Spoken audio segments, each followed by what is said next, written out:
So I want to start this video with something that's a little bit different than most pagan videos or witchy videos start with. Typically when we cast a circle or we set up a ritual space, we don't think a lot about what else is happening. For example, the hair, the fact that I've only got half my makeup done, haven't shaved the beard today, and the house is a bit of a mess. And there's some hellacious lighting happening.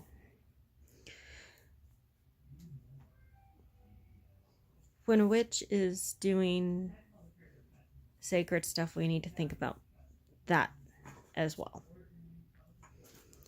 We need to think about what's going to make us feel better about ourselves when we're doing it, because if you're feeling kind of grungy and without power, then it's not going to work right. So we need to think about preparing the space, and that also means preparing us. So there are some steps that I take whenever I'm casting a circle, or I'm preparing for a ritual. We just had the new moon. That's the perfect time to do growth spells. And I mentioned this a little bit on Instagram last night when I did a facial mask. You'll get to see that picture here in a little bit. But when you're preparing your ritual space, the space that you're going to cast the circle in, there are things that you need to do for yourself. Not so much because you're welcoming the god or the goddess or a rogue demon into your house. I don't care who you're welcoming in at this point in time. What you need to do is prepare this for you to make yourself feel better. You need to dust. You need to organize your books. You need anything that's in the ritual space that is not conducive to you being relaxed in that space needs to go. If that means you need to kick your cats out, by all means do it. Because let me tell you, cats are a thing in my life, y'all. This is Patton, by the way. He needs a home if anybody wants him. You need to vacuum, sweep the floor, get that out. And when you're doing that, you're not just getting rid of the dirt. You're not just cleaning your house. You're getting rid of the energy that was left from the last time you cast a circle. You're getting rid of all of that. After that's done, you really need to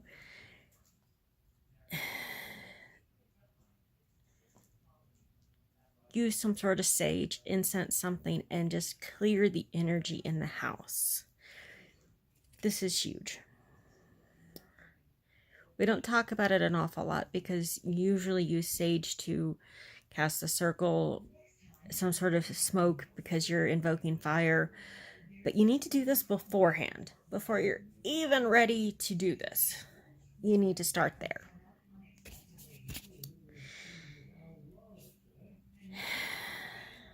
I like to use bells. I use bells a lot to clear my ritual space. You can see that I carry a lot of old energy around in my house. There's a lot of it. There's old artwork. There's pop cans that need to go away. I'm not hiding anything from you guys. This is it.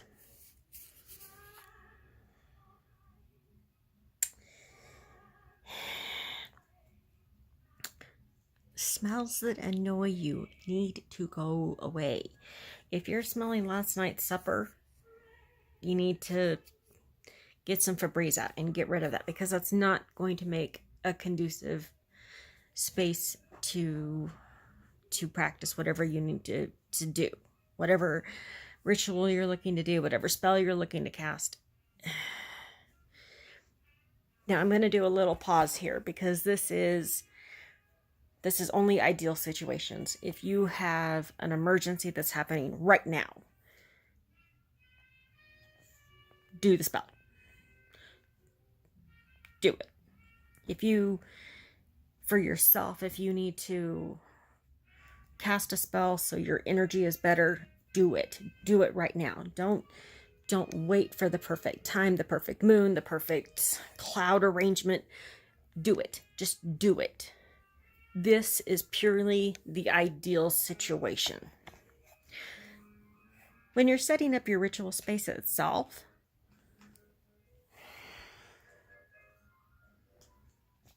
this is a purely individual thing. Obviously, if you're in a coven, this is different. I talk purely from a solitary practitioner state because that's who I am. Sometimes my daughter's involved. Rarely my mom is. Always one of the 92 cats. There's not 92 cats. It just feels that way sometimes. But you need to make your ritual space yours. I am really lucky in that I have a space outside that I can pretty much keep set up. You guys will see that later on in the summer when it's actually warm enough to be out there. But during the winter, I don't have that. I have to take it down every time because it's in the living room. We live there. I can't leave an altar up all the time because the cats are assholes. If any of you have cats, you know cats are assholes. Mark the edge of the circle for you. Once you cast it, the energy knows where the circle is, but you need a visual. If it's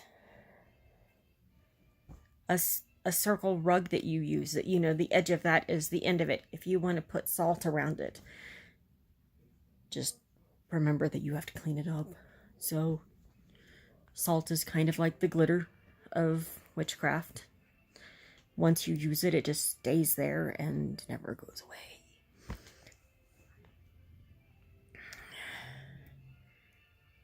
Make sure your ritual tools are laid out.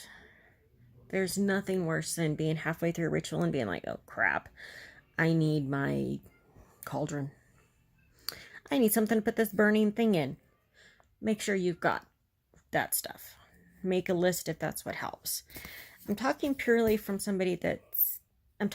people that have never done this before, that have read books and been like, well, what does this actually mean? I am not going to be showing you how to cast a circle. I'm not. I will point you in references to spells that you can use, the words that you can use. But casting a circle is such a personal thing. The words that I use are not going to work for everybody. Hi, this is Trace. I want you guys to meet Trace because Trace will feature a lot. Trace has 3 toes.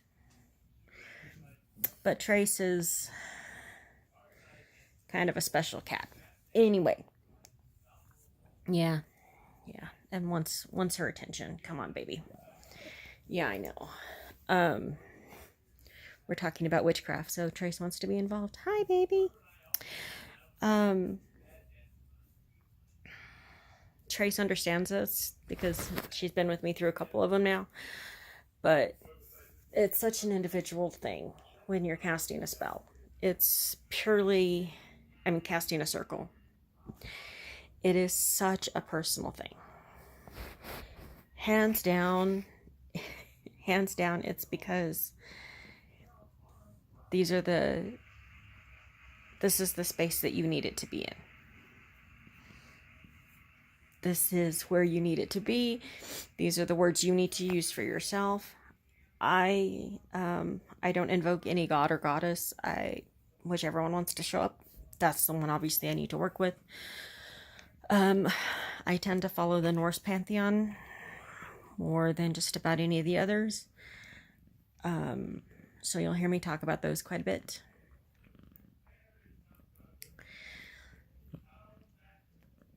And that's about it for preparing the actual ritual space. But preparing yourself, I don't care if you practice naked, if you wear robes, if you wear a tank top that's seen much better days. It needs to be what's comfortable for you. New practitioners are told constantly, no, you have to practice skyclad. No, you absolutely have to do this. No, it has to be this way. No. It's what's comfortable for you.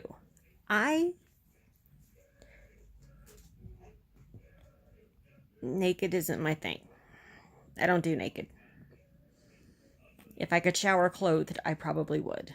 And it's not because I'm ashamed of my body or anything like that. No shame there. Just, no. No.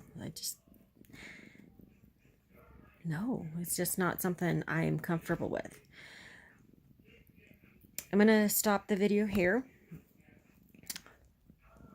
And then the next video is going to be actually getting the ritual space ready. And that includes doing things like getting rid of the pop cans that are there because they tend to, it's bad energy. It's just there. It'll be getting rid of the makeup that I tried to do and failed miserably on. I'm going to be shaving the beard, not because I'm ashamed of the beard, but because for me, it's part of getting ready. Please put some questions down below, like, subscribe, ask questions, and we'll go from there. I want you guys to have a blessed evening and talk to you soon. Bye.